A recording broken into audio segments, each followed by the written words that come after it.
with the advent of technology and implementation of software and automation in industry,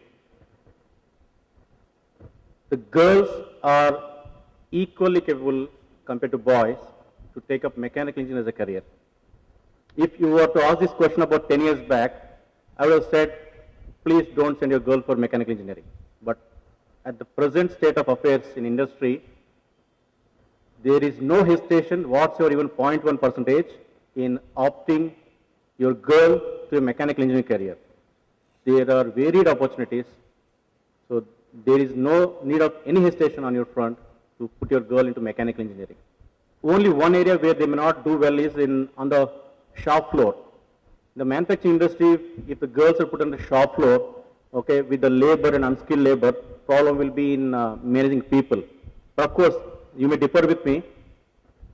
The women are better in men management, right? So take the call.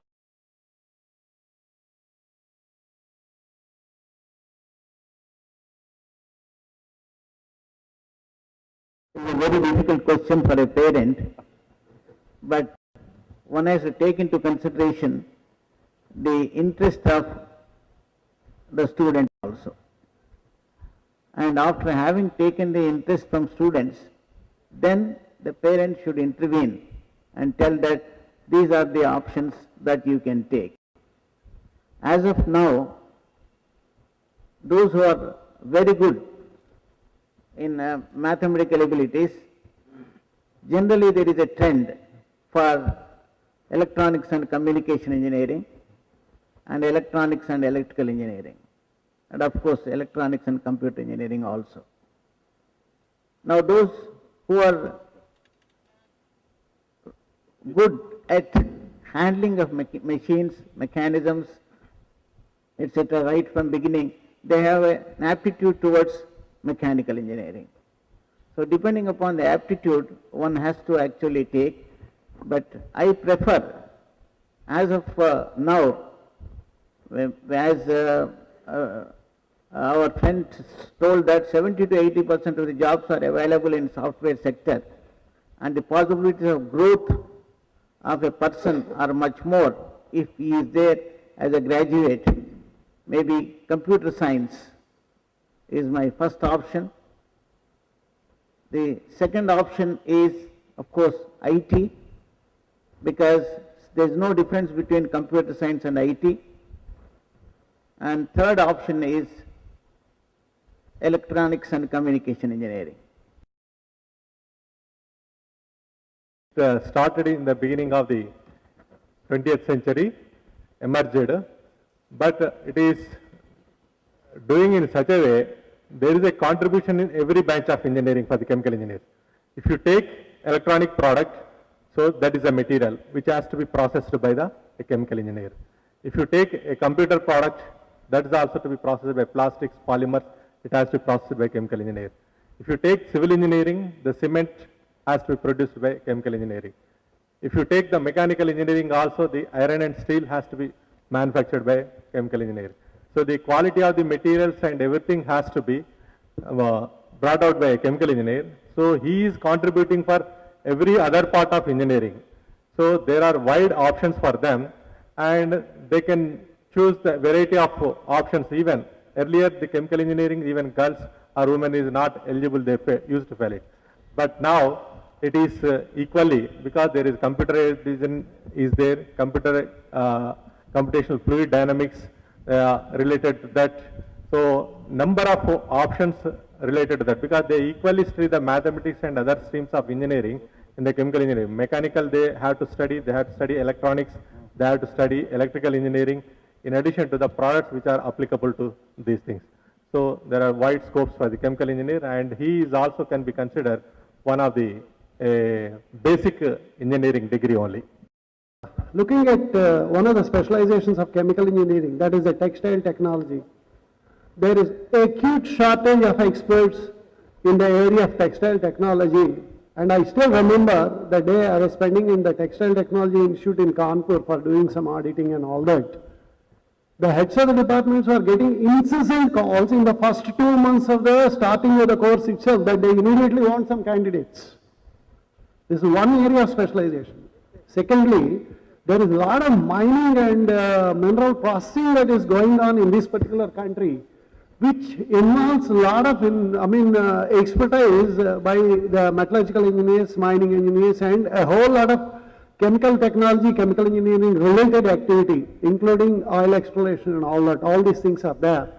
So probably in the next 20 years to 30 years to come, in Indian environment alone, there is going to be a huge potential for the chemical engineers, though it is not very well quantified and identified, because there is a bit of suspense as to whether the government is going to take up this mine exploration or probably private sector is going to do it, and to what extent it is going to be automated, things like that, because of that. But in general, I can tell you probably that the potential in terms of these areas is to be able to handle almost a few lakhs of crores of rupees worth resources related to the mining, mineral exploration, oil exploration, etc. in the next 20 years. This is an indirect indicator of what probably could be the prospects for chemical engineering is concerned in this country.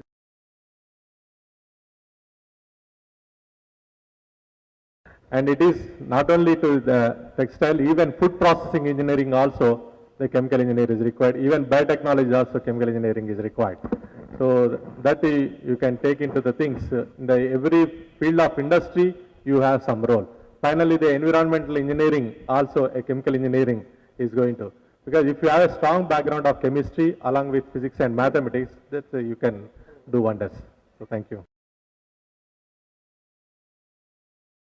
People who are IT savvy, but they take up the core engineering areas, they don't have to be disappointed, because even in the core engineering areas, the design automation has assumed a lot of importance these days.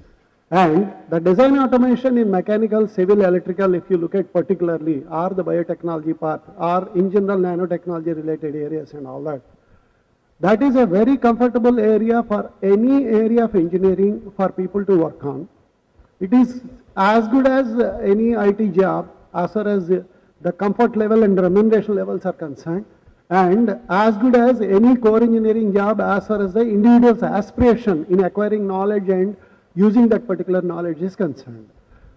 More so, women candidates who are interested in core engineering areas and all that, for them to take up a very comfortable job, the design automation area is the best choice probably. Even they go for the hard kind of engineering specializations like mechanical, civil, electrical. This is the first point.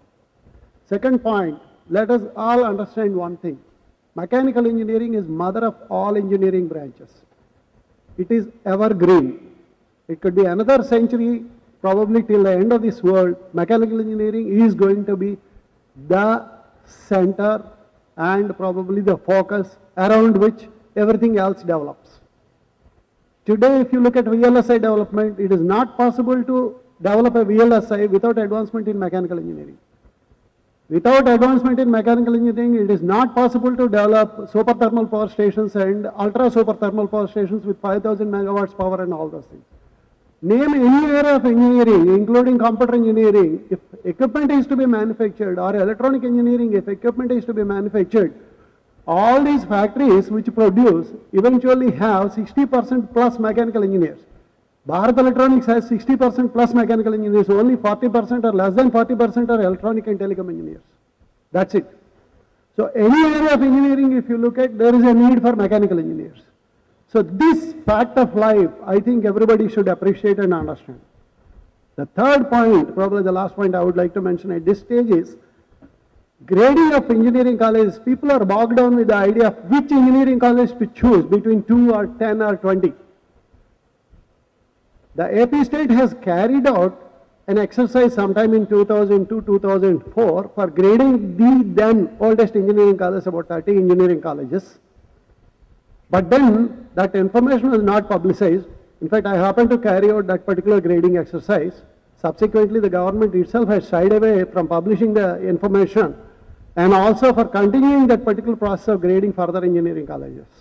However, you have other means to know indirectly about the quality of a particular engineering college, which is well publicized There are a number of surveys that are made and the information is publicized in the web as to what engineering colleges are the best number 1, 2, 3 or now first 50 rankings, things like that, or first 200 rankings, first 500 rankings. This is one thing. The second thing is, if you look at the American universities, if you go to the web, you can say, okay, this is the A plus kind of universities. These are A minus kind of universities, B, B plus, etc. You get a list of them, all of them. But here in India, the other exercise that has been carried out is by one of the World Bank projects called the Technical Education Quality Improvement Program. I'm in the thick of it for the last 6-7 years, 2005 onwards I'm working on that. The thing is, they have done a lot of survey and identified some of the done in 2004, the best 120 plus engineering colleges in India, other than IITs, including NITs and other engineering colleges. These have been evaluated over a period of 5 years during 2005 to 2009, almost on a 6-monthly basis. The scores are publicized. These are available in net. And the site is npiu.nic.in. NPIU is the National Program Implementation Unit. It's a specialized unit of the MHRD, Ministry of HRD, central government, which is actually coordinating the Technical Education Quality Improvement Program, for which thousands of crores is given by World Bank, and it is given to the colleges, and then the colleges are expected to improve upon their overall quality of technical education in all aspects. There is a faculty, equipment, and in general about the students' style of working, teaching, learning process, etc.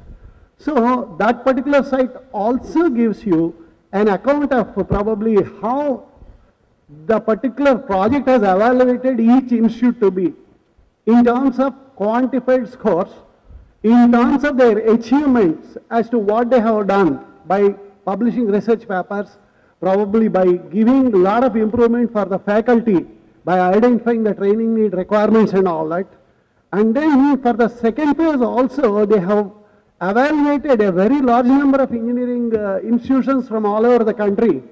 And the evaluation results of the second phase also, that is, which is practically the latest 2011, 10-11 based information, that is also available on the net, again from the same site.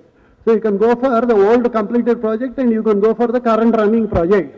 And I think to a reasonable extent, you will identify probably what the institution stands where, things like that. Also, by going through a site like that, you will have a general idea of what to look for when you are going to put your child award in a good quality engineering institution. What are the basic attributes for a college to be called as a good college from the technology point of view or probably from a teaching point of view?